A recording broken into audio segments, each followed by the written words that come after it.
People are literally begging Lucasfilm, please stop making Star Wars. This is simply too embarrassing. But folks, we're here to tell you things are getting worse. And even as the Access Media tries to pump up the cameos of the Season 1 finale, it's all over for the Acolyte. No views at all. We'll give you the amazing numbers, as well as tell you where this is all going, why they are getting ready to throw away Anakin and Luke.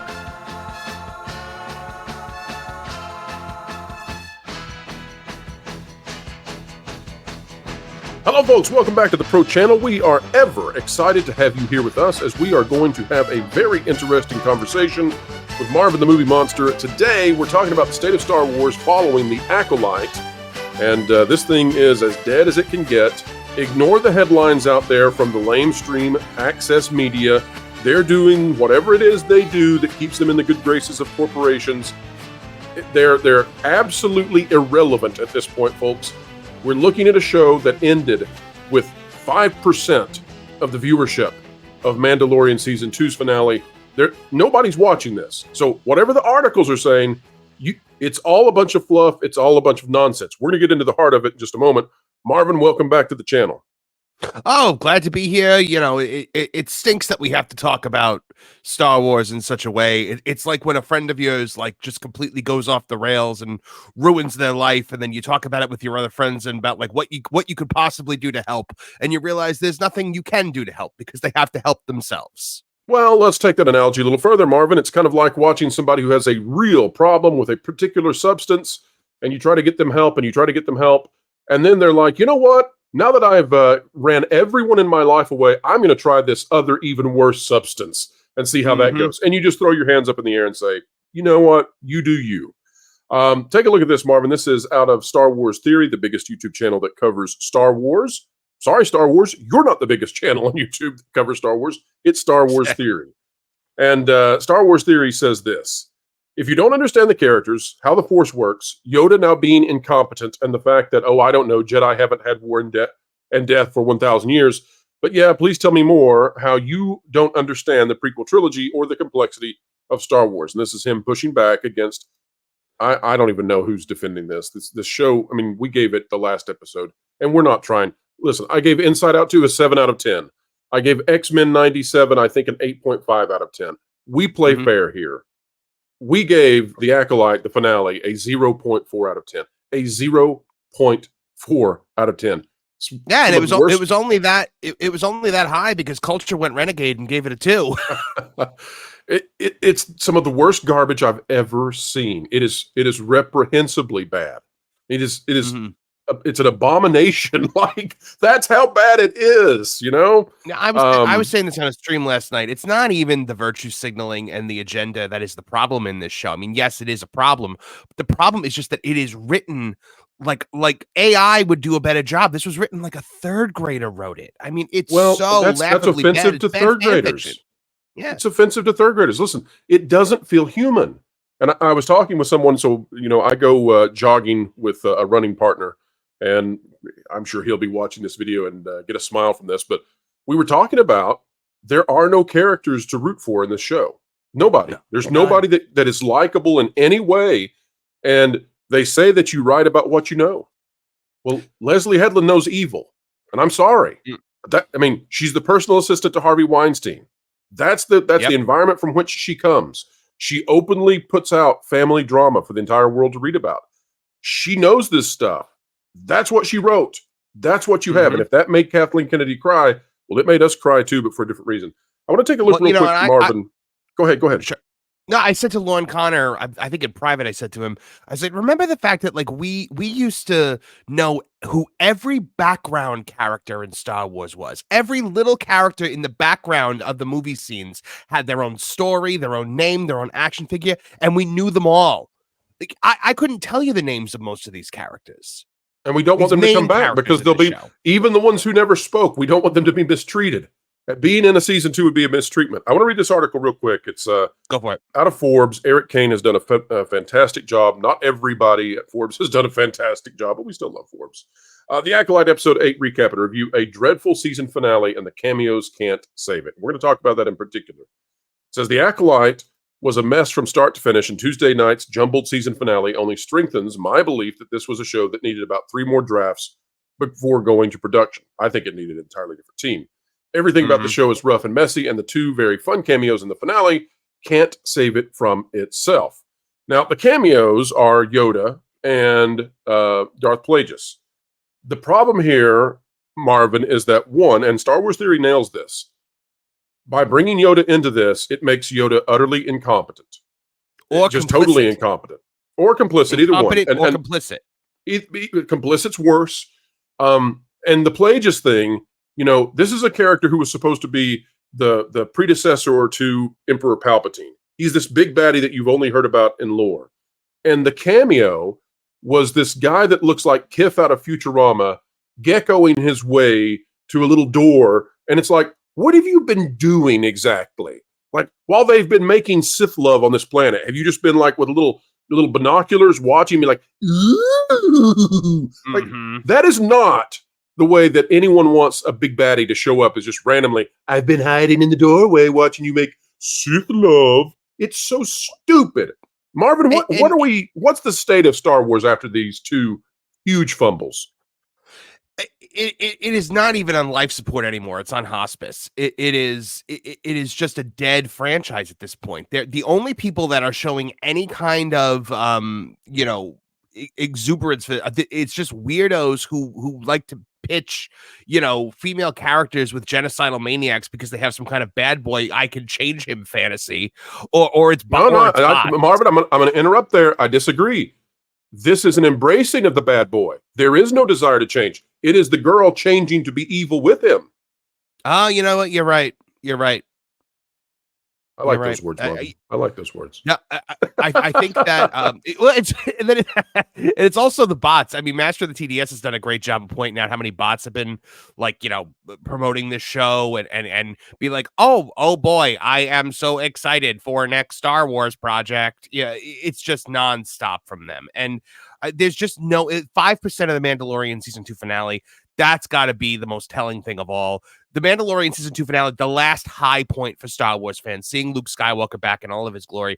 That was the moment that kind of united the entire fan base, gave us hope that maybe there was going to be good things ahead. And now we're at 5% of that. That's insane.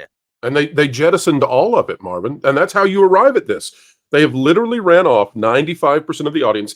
This was so bad, by the way. And folks, if you doubt us, let me just say, this show isn't charting anymore. The Mandalorian season 2 episode, the final episode, was the biggest show on any streaming service flat out for like 2 weeks. And it was the first time Disney Plus had ever beaten Netflix ever. And so you compare that to this show isn't charting, starting with about episode 5 at all. It's not on any subcategory charts. It is so low that you can't find it. That's how bad this is. So 5% is what we're down to. That's why, Marvin, when I say that you can just ignore the shills, like they're totally irrelevant. The longer they talk, the more irrelevant they become, is because this show has no audience to the point they can't keep doing this unless they want to answer to investors and just say, here's why we decided to light $200 million on fire and let it burn. I said Lucasfilm is the Joker at this point. Yeah, I said in my video that came out today that it would be the most fiscally irresponsible move a studio has ever made to make another season of this. Right. Yeah, it's like putting out a $200 million blockbuster at the movies and making $5 million in revenue. That's what this would be akin to. This is the biggest flop of all flops you've ever seen in streaming. And it calls into question everything to do with the future of this franchise at the box office, by the way. They are headed for real disaster. Marvin, I want, though, before we go any further, can you tell the audience, as a Star Wars aficionado that you are, who Darth Plagueis was versus what we saw in this abomination of a finale? Darth Plagueis was the Dark Lord of the Sith. He succeeded Darth Tenebris, his master. His real name was Higo Damask.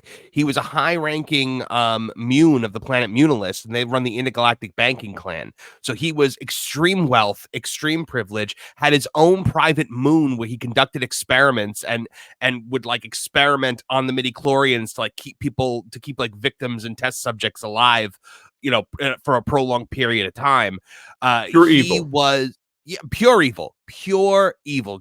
But at the same time, just kind of like saw the galaxy for what it was, and was very committed to the Banonite plan, the plan of overthrowing the Republic, of toppling the Jedi. And in the Darth Plagueis novel, which apparently our friend Lord Connor is going to be making his next audiobook, he announced yesterday, Fantastic. which I definitely check him out doing that, because it's a fantastic book and he has got a great voice for it. You see the grand plan form, and the level of mental acuity that this being had. I mean, he was 5 steps ahead of everyone at all times. He was not cowering in caves watching watching a wooden plank and a set of arms. Okay, what was he doing there? Okay, Marvin. So in the Acolyte, in all of its utter brilliance, what was this pure evil doing in this show? What did we get?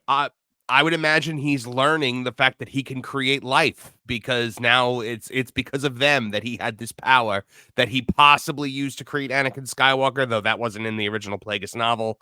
I think he's spying on them because he's going to learn how to manipulate the Force and the midichlorians through what Mama Yass and company did on So the most evil thing in the galaxy. And by the way, the timeline's messed up too. He really he would be about 12 to 15 years old at best. 15 years old, yeah.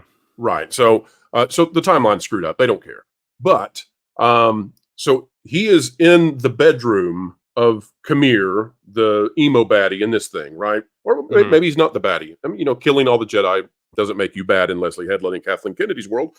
But because the Jedi aren't good either. But he's lurking literally in their bedroom, and comes to the door as they're out there holding hands in the sunset. Is that right? Pretty much. Excuse me. They fly off in a ship. Excuse me. They fly off in a ship, and he's literally been lurking in their bedroom. So how is it that nobody saw him? And what the heck is the most evil guy in the world who has an entire moon in the lore lurking in a bedroom? Well, especially because Immune is like 7 feet tall and like gangly. Like they don't blend in very well. But yeah, I could not possibly fathom, based on everything that I know about Plagueis as a character, what he could possibly be doing skulking around in Smilo Ren's cave residence. It's not a place that he would ever go to unless he was there. The Banonites, if there was a guy running around with a red lightsaber calling himself a Sith, the Banonite Sith are taking him out. That's right. And so without this question. This is why when you read articles, you're like, "Ooh, what a cool cameo! Let me tell you all about that." No. This is stupid. Like this is imbecilic writing. You could have had R2-D2 roll out of that room too, and it would have made just as much sense, and it also would have been utterly stupid. There's you can't just throw a random character into a doorway and be like, "Look what we did." That's stupid. This felt like somebody, whether it was Filoni or whoever, was like, Leslie, you have to include Darth Plagueis in some capacity. People are going to be, talking about it. There's established lore. You can't erase the Banonite Sith. And she threw that in there and was like, fine, there it is. Right. Here, the most evil person was lurking in their bedroom the whole time. There you go. Yeah. Makes sense. Okay, so we know that this is some of the worst. It's not just bad for Star Wars. I want to say the Acolyte is a trash heap among trash heaps.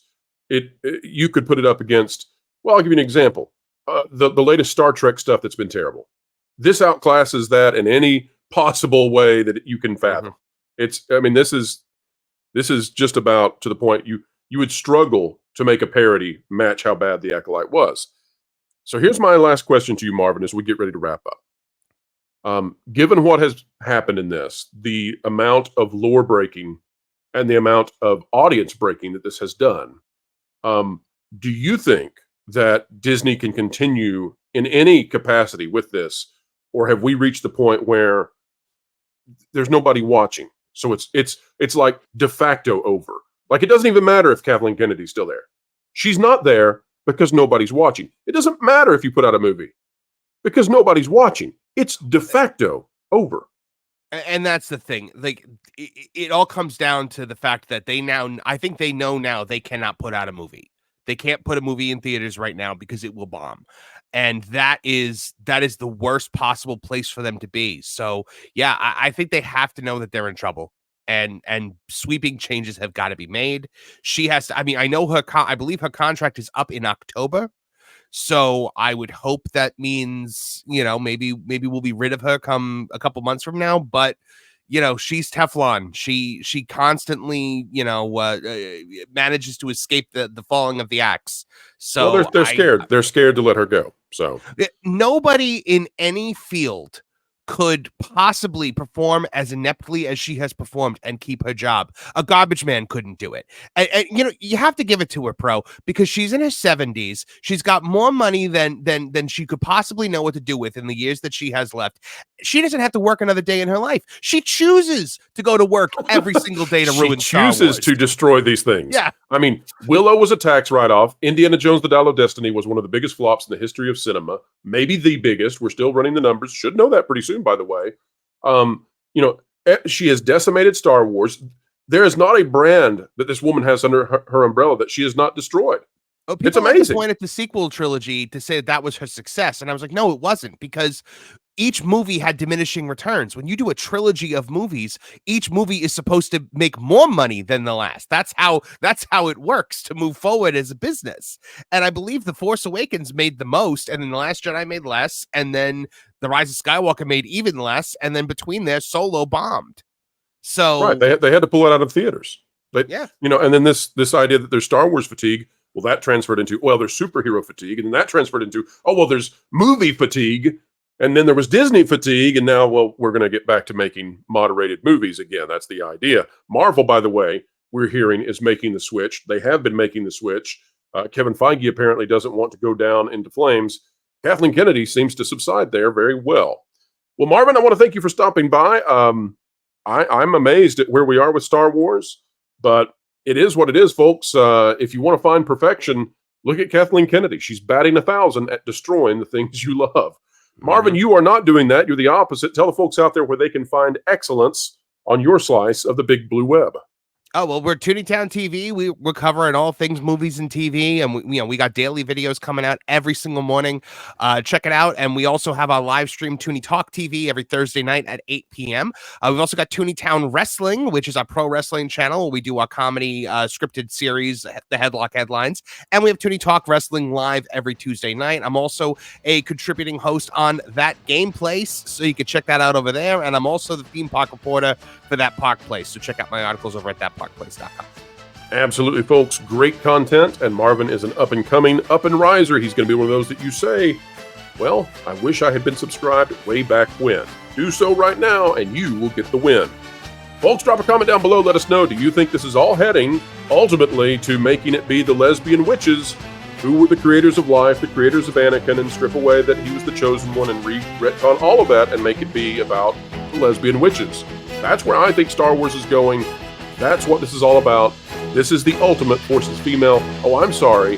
The thread is female. That's where it's going, folks. All right. Like, share, subscribe. Click it. Stick it to the algorithms. Hit the notification bell. Folks, we'll see you real soon. It's been swell spending time with you. Keep learning, keep growing, and keep having fun. What? What? I just I put out a tweet of a fat minority with a booger in her nose, and I said, "This is an empowered woman." And Katako retweeted it. You don't have your own X account, do you? Oh, well, I actually created it a while ago. The greatest troll I've pulled off in a long time. Do you know how many things I've secretly tanked? Oh, gosh, I hope not. That would make me legally culpable. But, what are you talking about? Sweet baby ink. Huh? Yep. I'm the... Shut up. I'm the CEO. Yeah, no, seriously, look, this is my profile picture. Everyone's just AI. It's great. I'm so excited to gaslight everyone and see what they're gonna like next because they think it's socially obligated. Wait, so you're... No way. You're Yep. the CEO of Sweet Baby Inc.? Maybe. But first, you should see the jewelry company I created. We're gonna get sued. It's yeah, it's gonna be good.